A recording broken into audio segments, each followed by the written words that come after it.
Hello, everyone. So I will start small with this very small thing. Do you know what's the name for this one? This is a stanchion. This is this thing you need at the airport when you are going like that and like that and like that to reach your gate in the right time. And the stanchions are not doing especially something important themselves, but if there are no stanchions, this is another story. Have you ever been in the airport? Raise your hand if you have. Okay. Have you ever been in the airport without the stanchions? Thank you. You know what the feeling is, yes? So this is the Phu Quoc Airport in Vietnam, and there were no stanchions. So it was a crowd of people going everywhere, blocking everyone, stomping at each other's feet without, bad intention, but they just wanted to know which the gate it is, which the place I need to be, and I was one of them. And it was a nightmare. I almost missed my flight, and I wasn't the only one. So this concept is a metaphor for the tension that we can have in organization to make it an adaptive organization, to have the slightest policy, the slightest guideline that will give us the understanding way to go. Because without that, it could be a mess, it could be chaotic, it could be painful. So I will refer today to the book wrote by Phil Gadziński and Tony Ponton, and it will be the Polish edition soon. And it will not be a talk about the book, but it is about the stanchions proposed as a guideline to make organization adaptive. The stanchion that you cannot miss, but you can use, if you need, of course. So I will start with this question. What is the governance? I know it's not a sexy word, not the modern one, the old one. In Polish, oh my God, is what organizacyjny, bleh. But still, you need that one. So think about the governance in your organization. What is it? Think for a moment. Do you know? If someone will ask you, what will be your answer? I dare you, it is. And the problem is, it could be bad or good. It could be helpful or it could be a distraction. So let me, for this talk, focus on the definition that it is the construct about the decision making and also about the delegation of the decision making. And you need this, and you need to align on this throughout the few very important elements. And those elements are leadership, transparency, patterns of work, data-driven reasoning, and the human as a cornerstone. So, it's not a rocket science for you. We know that. We are all agile. But still, do you know how to use it within the governance of your organization? Do you know how to use them to make your system work? Because if you do not have any of those pillars, if you do not using any of those tensions for your people, the system might collapse. And I will tell you a few stories from my experience that are examples that it might collapse. It almost collapsed.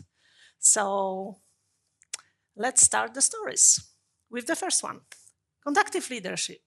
You know who conductor is.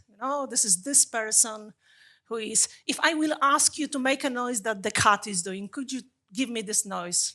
How? Meow, lovely. So with my hand, could you please do meow, meow, meow?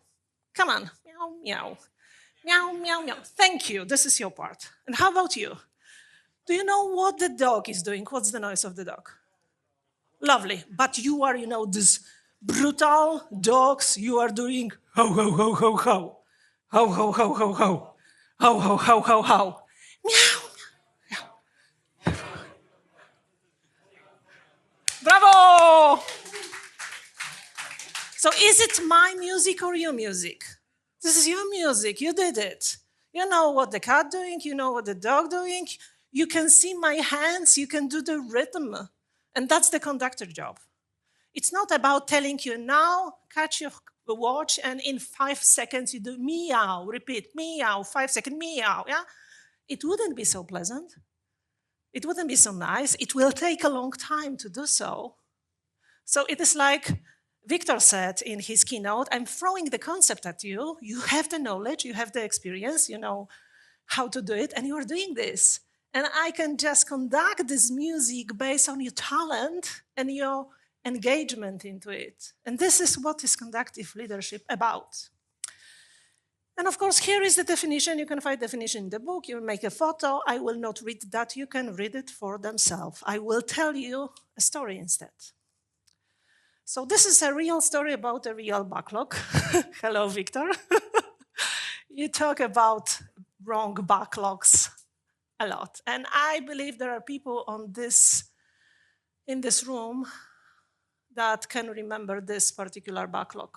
So please think about the organization with 100 years of tradition, a financial institution with a lot of compliance, and there is a legacy system that is blocking the adjustment to the market.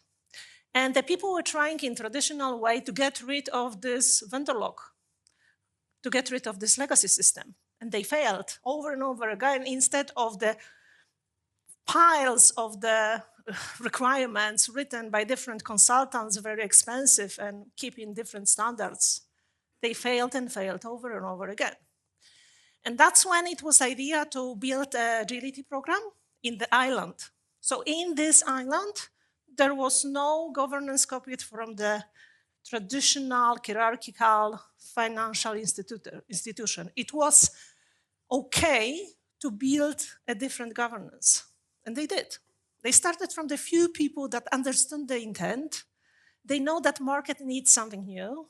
They knew that this system is not answer to this need, and they started from scratch to build the idea how to address this improvement, as Victor said. And it was 4 people, then it was 4 teams, and in top of it, it was 500 people in over 40 teams, Scrum and Kanban, working beautifully. And I remember this meeting. If Anya is here, maybe she remembered this meeting as well. This backlog was built on the 6 sheet beds. So, you know, the physical sheet from the bed combined together and stickers on the thing they believe we need to build. And then it was a crucial question, are we going to address the market need with this? Oh, no. Because we copied the solution from the legacy system, and the solution couldn't, so even in the newer technology, it would not address the market need. We forgot about the intent. And now, it was the moment when I understand the beauty of conductive leadership, because our leadership then understood, Anya is smiling, they understood that the knowledge, experience, and empowerment needs to be given to the people. So we did the workshop with clarifying that intent is to address the market needs, not to copying the exact system that we have, because we do not need it. It's not about only technology. We did not start it with the scratch, but we adjusted almost half of it.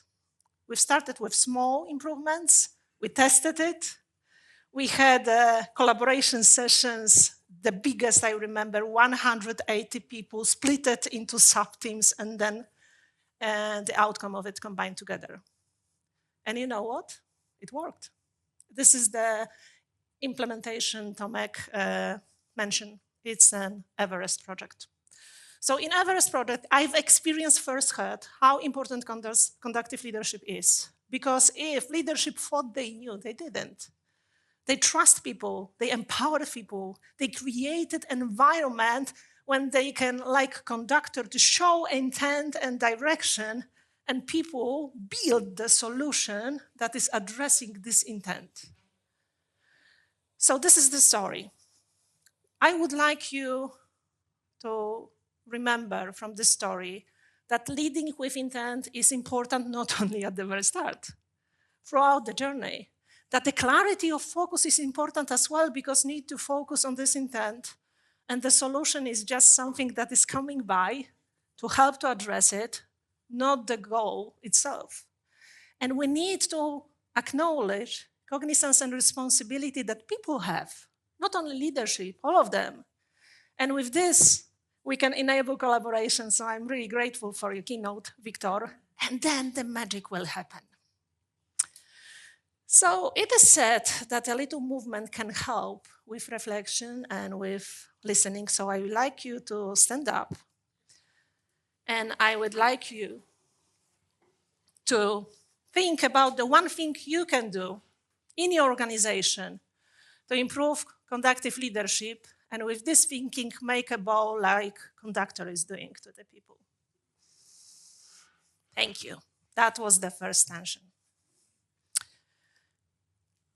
You can sit down.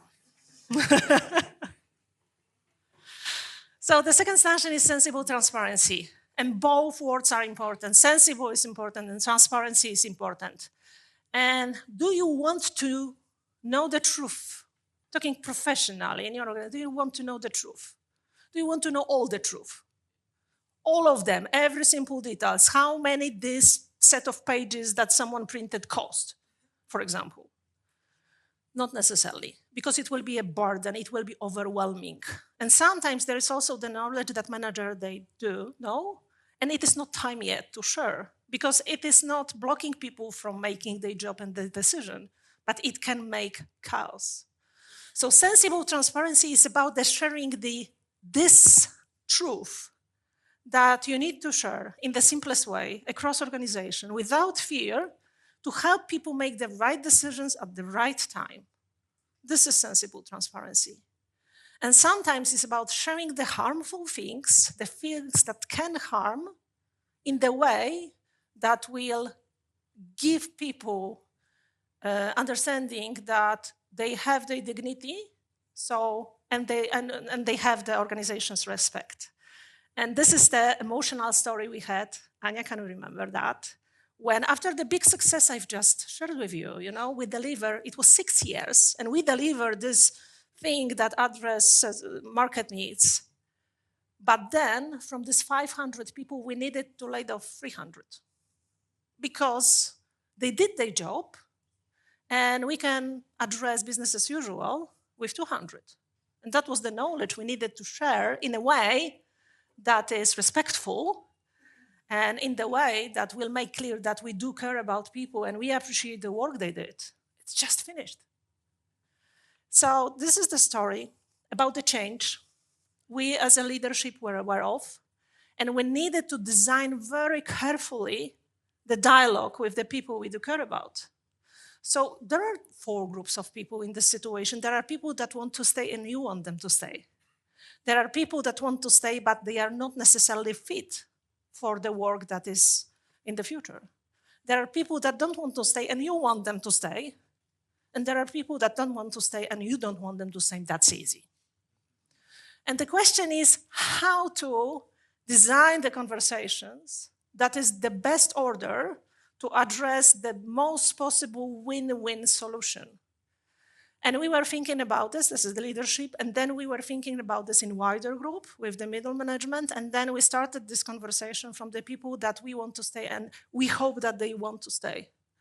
So we knew this group first. And then within this conversation, of course, we've realized that part of the people we want to stay, they don't. So we have some more places left.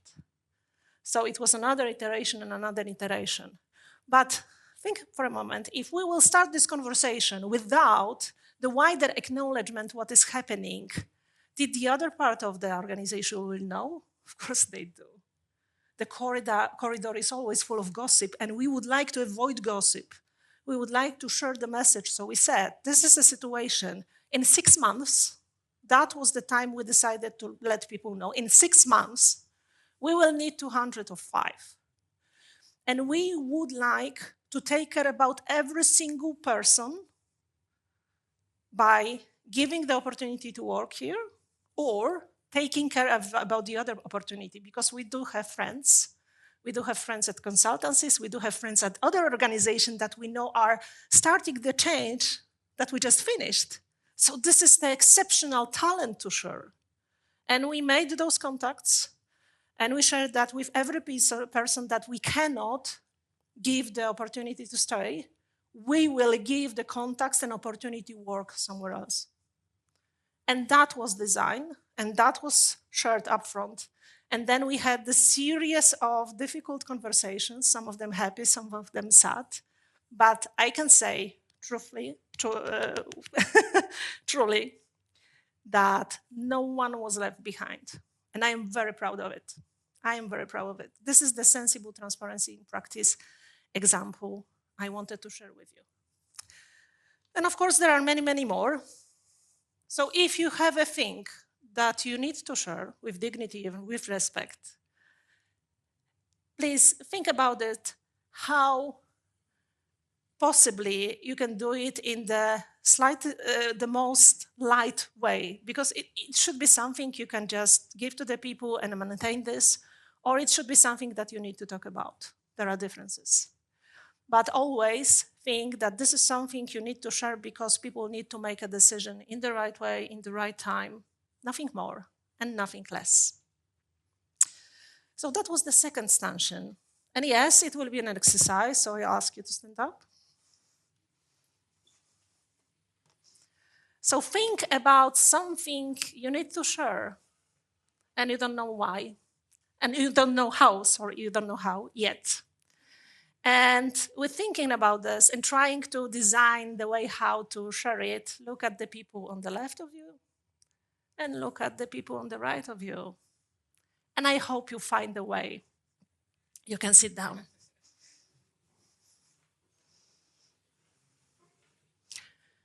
Patterns of work. This is something Anya cannot remember because it is different organization. Hello. Agata, Staszek, Joachim, hello there. And this is something, if you will be interested in, there is another talk I will mention. But starting from the very fundamental thing, have you ever heard about Scrum? Kanban? LeSS? Crystal? XP? Anything else? Yes, we have this knowledge, right? That's good. It is important. Because, I know it is not about implementing this like from one letter in Scrum Guide into another, but still, if you do not have this knowledge, how you can judge is it something for you or not? You need to have this knowledge. So knowledge is important. The second thing which is important to understand your organization. Do you know your organization? Its needs? Right now, do you know the market needs? And can you choose the pattern that is right for your organization right now? Can you do that? So this is the core of the third stanchion, which is patterns of work. To choose from your vast knowledge the right pattern and use it. And then stop using it if it's not longer valid for your context. Because it might be, yes? Solution can be perfect right now, but in 5 years, maybe you need to pick something else. And that's okay. This is how in adaptive organization you are using patterns of work. And here it is a story. This is SVP of our organization, Smart Recruiters, and he knows I'm talking about him, and he knows I'm using this photo. And he shared the longer story about the change. I will just mention at Agile by Example conference, sorry, Tomek, for mentioning other conference, at Agile by Example conference this year. And it will be recording, so if you're interested, you can look into that later on. I will be very brief about, and also if you are interested and you don't want to look at the recording, you have Joachim, Agata, Staszek here, and you can talk to them. This is our story. So we had a very good structure. We were taught, we've learned from Paul Clip what Kanban is, so we know about Kanban, we know about product, we know about all the stuff that we need to know. And we have the stable teams as a fundamental block of patterns of work, stable teams and the ownerships for the domains. The teams owns their domains. And then, after change of the market, to make the story very quick, it was a problem because the team wants to care about the domain they own, not necessarily about something we need to address the market needs. So because of agility, we lose fluidity. Oh my God, that's the fact. And we acknowledge that. And our SVP, Michał, he decided to experiment and propose the different structure. It was inspired by the dynamic reteaming approach. There is a book, I will show you the book cover in a minute. And we decided that instead of team as a fundamental block for the organization, we will have a group which will consist of squads. And squads will be very dynamic. And it will be 3 types of squads. Discovery, which will focus on, guess what? Discovery, perfect. Delivery squads, which will focus on building delivery, and acceleration squads, which will focus on giving time to the rest to focus on discovery and delivery because they will take care about the business as usual. And they will rotate. So the whole group is responsible for the subset of domains, and they will rotate discovery and delivery and the acceleration. So that was the idea, and this idea worked because we acknowledge that the stable teams are not longer addressing the fluidity we needed. We experimented, and we even measure the outcome of this experiment, but I will talk about it near the 4th stanchion. So this is the book. This is the book and the inspiration. And I will ask you, and you can talk to Paul for hours about that, design for flow, not for Kanban or for Scrum, or less, sorry, but for flow. And try to distribute decision-making about what is the most important right now to address the need your market have. And try to codify the ways of working, because if you are not codifying it, so for example, you are moving from Scrum on Kanban into this, and you don't know what this is, you have a problem. So you need to codify whatever you think will be the next pattern for your organization, and you need to align around it. You needed this investment to avoid the chaos with the change of pattern of work. And then, if you need dissolving and boosting the new elements of your structure, do it. Try it, experiment with it. Be honest about the outcome, about the qualitative and quantitative metrics that is connected with this change. Use sensible transparency to have a conversation about this. Is it the good approach? Is it the pattern that is helping you? Or maybe this is the pattern that is only disturbing and making chaos. Repeat. So that was the 3rd stanchion, patterns of work. And of course, I will, sorry, not this way, this way.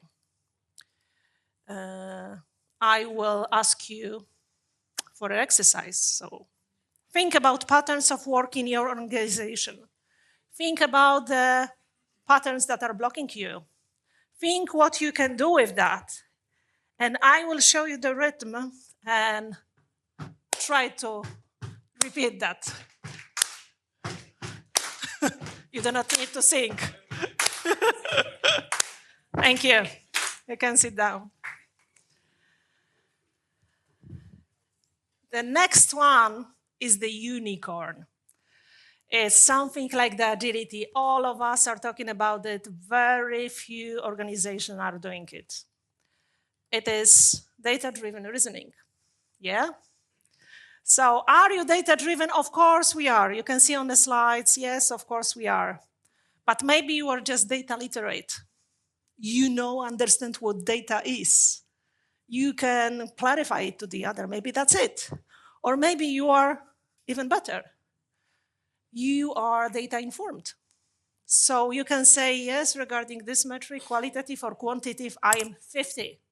I know that I measured that with the voice, I believe.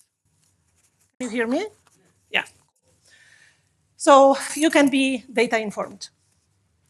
And then, if you are data informed, so you know the real number because you are measuring it, you can be data curious.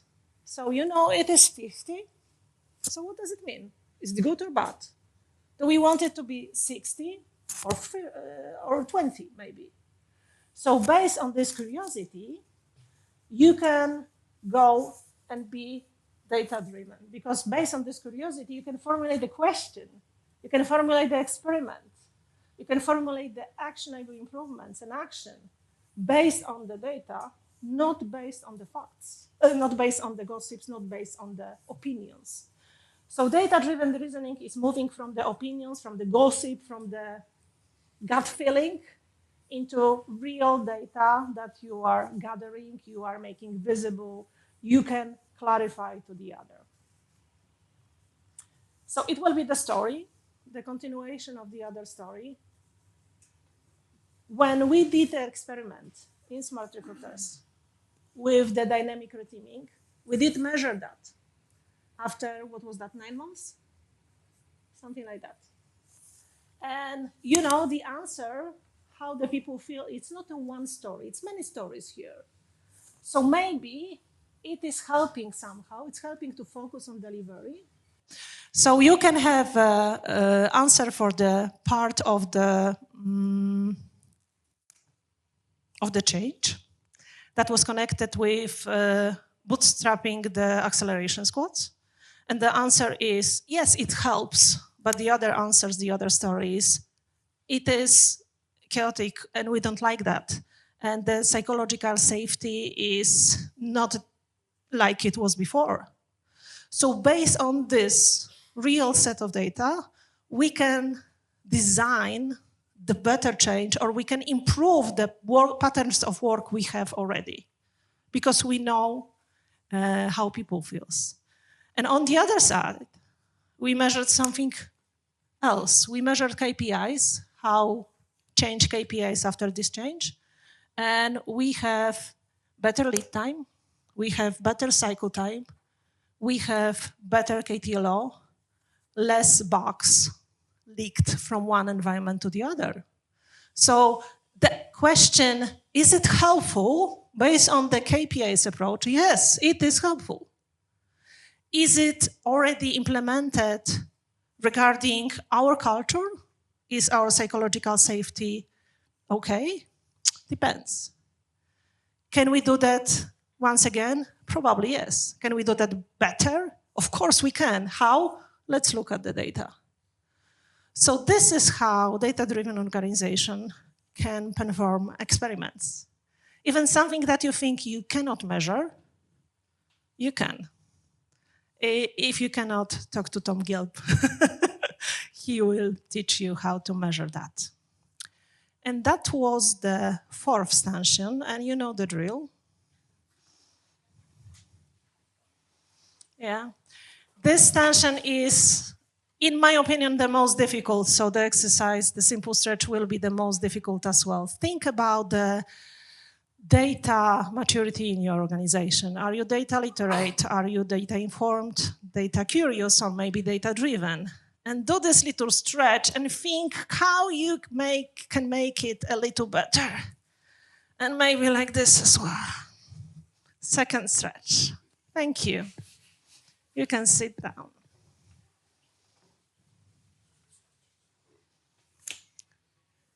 Last but not least, absolutely not least, I can say fundamental, is the humanity as a cornerstone. Because you can design a system when your people will thrive, when you use their knowledge, when you use their experience. Or you can design a system which is the best for your profit, the best for your business goal, and people just need to survive. This is also a solution. And I do recommend first. And I was in part of the organizations that are focusing on the first. And I can feel the difference firsthand. So very short personal, it will be personal. As a manager, thank you, Joachim, for taking care of me when I wasn't able to work properly because it was something in my life that happened. And he do care. And I know that I want to work. I do not must. I want. And that's the big difference. And it was, I believe it was, hello Paul, it was ACE conference. And this fellow, Mike, Sutton.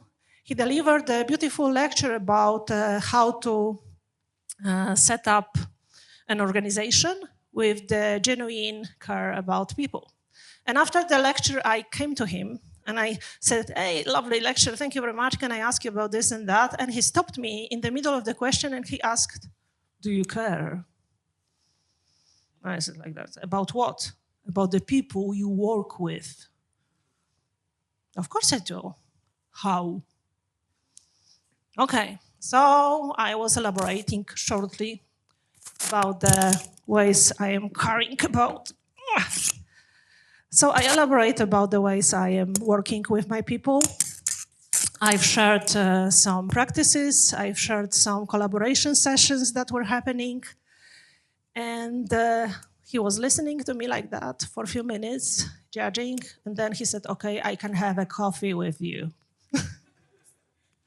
And during the coffee, he is an amazing, I do recommend his blog. And he said that, and this is the same that Paul wrote in one of his blog posts lately, that we agile people, we agile professionals, we sometimes know what we want to do, but we are blocked by the organization. So if this something you want to do is caring about people and you are blocked by the organization, raise your hand and do something about it, because it is also our job to design the system that will make people thrive, that will use their knowledge and talent, and then the magic happen. I'm sure about that. So I think this is one of the pictures I've got from one of the gigs I was part of. I have few pictures like that. Pictures of the people I do care about. Pictures of the people that did care about me. And this is the biggest treasure I've got after those journeys. So the fifth stanchion, what you need to do, you need trust. Because without information, there is no trust, of course. But without trust, there is no information. This is, two-way road.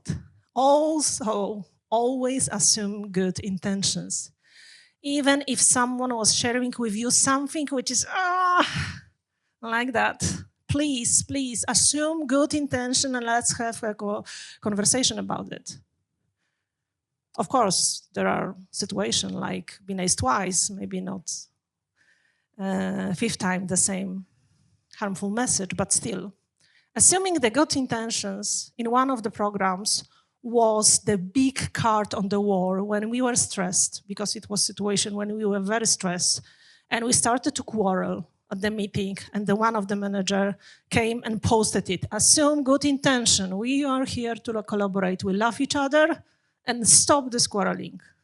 And that card helped us a lot. And encourage people differences, because we do have different knowledge, we do have different experiences.